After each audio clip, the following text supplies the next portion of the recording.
Nalayas kasi ako sa bahay.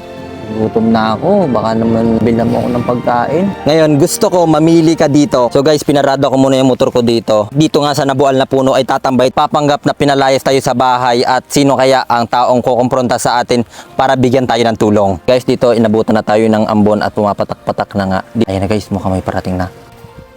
Parating na ngayon. Kuya, nagano po kayo dito, kuya? Naulan po. Ang lakas-lakas nga ng ulan. Nalayas kasi ako sa bahay. Kaya nandito ako, nagpahangin-hangin. Ayun no, ang gamit ko. Gutom na nga rin ako. Ipasan ka ba? Doon po. Maghatid lang po ako ng pera. Malayo pala, nakikita eh. Ano bang lugar na ito? Sa Aplaya po. Gaaway kasi si mama at saka si papa. Yun. Minsan kasi si papa medyo Sa inyo ba nag-aaway din si mama mo at si papa mo? Hindi naman. Opo. Gambon-ambon nga. Papayong naman ako kahit saglit lang. Gutom na rin ako eh. Ano bang trabaho ni papa mo? Nagala ko po ng isda. Binibili po niya yung mga isda na huli ng mga galing sa laot. Anong inagawa nila doon? Naghuli po sila yata ng isda.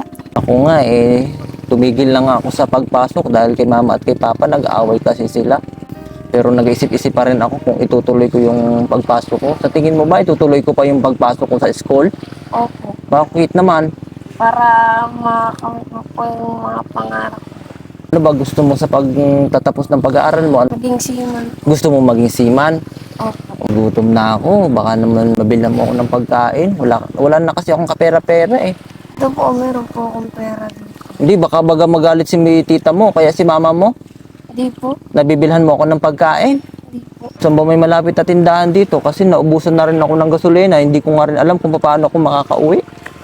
Doon po, may tindahan po. So ngayon guys, napakiusapan ko yung bata na bilhan tayo ng pagkain dahil gutom na tayo. Sana bumalik siya, no? At kapag bumalik siya, meron tayong sorpresang ibibigay sa kanya dahil sa sobrang bait at katangian niya na dinadala.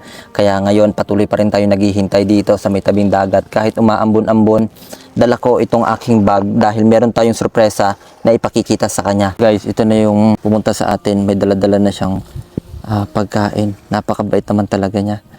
Ayan o. Dala siyang tinapay. Ano kayang dala niya sa damit niya? Maambon-ambon pa naman. Ano yung nasa Fruit drinks po. Sa totoo lang, hindi talaga ako nagugutom. Hindi rin ako nag-iisa.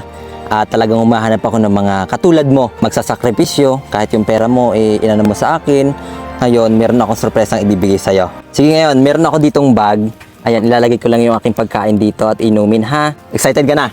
Excited ka na? Dahil napakabait mo, meron akong ibibigay sa'yo. Ito mga damit ko na kunwari, naglayas talaga ako sa bahay. Tingnan mo. Tingnan mo kung ano yung aking dala. Anong meron sa loob?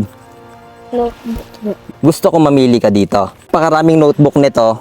Ngayon, gusto ko mamili ka dito kahit isa. Excited ka na? Okay.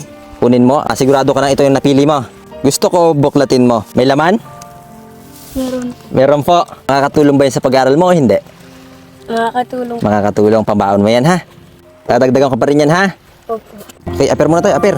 Apir.